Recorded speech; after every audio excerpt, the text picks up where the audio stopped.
All right, so we did a 30 amp hookup for the RV next to the shop. And we also ran a 50 amp wire, which I'm currently not using, so I'll explain that to you as well.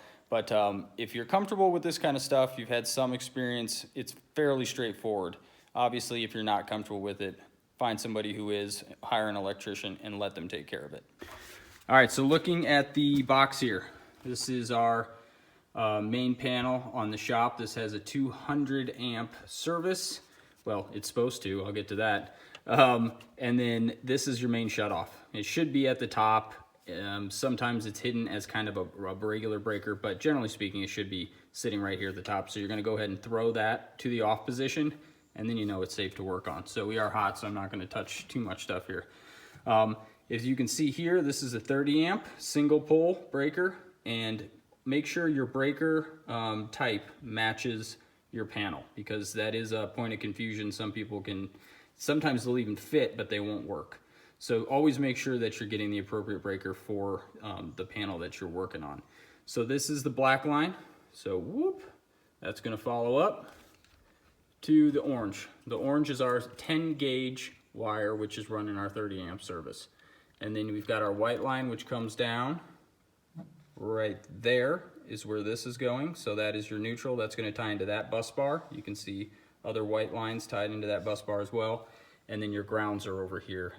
And there's my ground for the 50 amp, and my ground above that is for my 30 amp.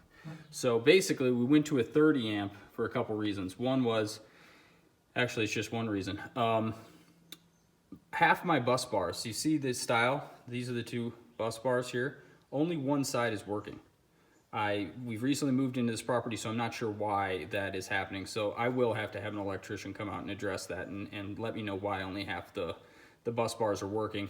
And so when you go to a double pole, it's only touching one side is only hot.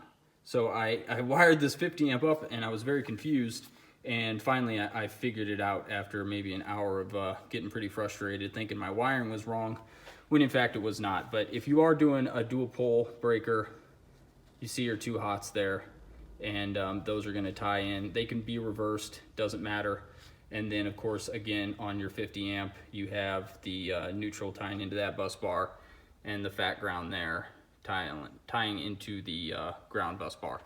So if we follow this up, I have not stapled everything in place yet, so it looks a little ratty.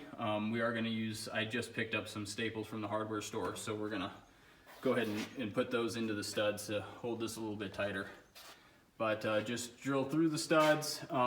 Normally, I would not run the 30 amp and the 50 amp service in the same hole, because they are producing a lot of heat. It's higher amperage wire. I would make separate holes, but once my 50 amp hooks up, I'm stripping the 30 amp out of there. So that's just, it saved me some time to get service to the RV now. So again, we just follow that up to the top of the header there, across, and go down to this side. This is just hanging at the moment, but you get the picture there. And then we go ahead and run it through the wall there. And this is a box that's basically sold as is. It's a 30 amp service box, 30 or 50 amp service box for RVs. So it's a weatherproof exterior box. You can also run the lines in from the top if that suits you better. You have to take this off and then obviously get the correct tubing to come off of that, but that's just going to be sealed up for me. And then this is the 30 amp plug is in there right now. So I'll unplug this real quick for you so you can take a look at that. That is your 3-prong, which is pretty standard for RVs. And then there are also 4-prong and of course 50 amp 4-prong for RV as well. And that is a separate thing. So these screws right here at the top, all I'll have to do is top and bottom there. All I have to do is run a, basically back that out, kill the power, back that out, and put a 50 amp 4-prong service outlet in there, and then hook up the 50 amp wire, and it'll be all taken care of. Then here is this is the kind I chose to get. You don't have to go this. You can go with like a single swoop up here, all different kinds of stuff. But I originally got this for the 50 amp service, which is a 6 gauge line. is very rigid. It's hard to bend. So I pulled it all the way out through there and then bent it and tucked it back up. And in retrospect, I should have got a size up from this. Unfortunately, that wire is just so rigid. It was a little tight getting it up through there, but the 30 amp line, the 10 gauge, is perfectly suitable for that, and it went right up in there, no problem. And I'm going to be swapping things out, so you don't have to put a silicone seal here. It comes with a decent gasket as long as it's screwed down tight. I've seen people shoot silicone on there if they know they're done with the wiring process. And of course here, I haven't done it yet, but that's going to need a bead of silicone as well.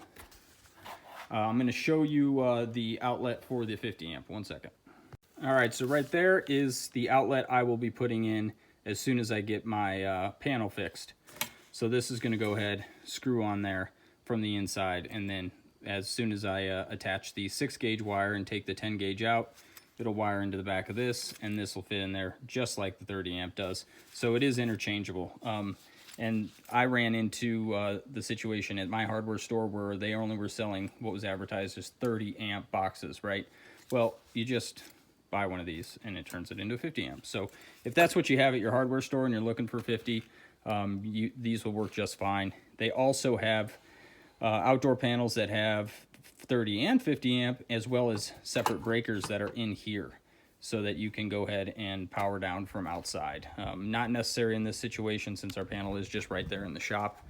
And this is servicing us just fine as it is. And another thing that saved me some time and helped me figure out what was going on with my bus bar is a surge guard. And this is nice because it was telling me missing L2 or missing L1 when I moved the 50 amp breaker on the panel. So it was telling me I was missing power to an entire side, and that's basically how I figured out eventually that half my bus bar was dead. Super easy. Nothing, if you're pretty comfortable with it, you can't do at home. So I hope that helps somebody out, at least with some of the basics and things you need to get. The 50 amp wire, which is the 6 gauge, is quite a bit more expensive than the 10 gauge for the 30 amp. So, you know, just keep that in mind. Is it worth it? Does your rig need 50 amp, or are you just plugging it in on the side of the house to keep, you know, AC running, keep power to it, whatever you have to do, keep the batteries charged up. If you're not going to need to pull 50 amp, just go with 30 amp and it's going to be just fine. All right, so that's it, and we will see you again.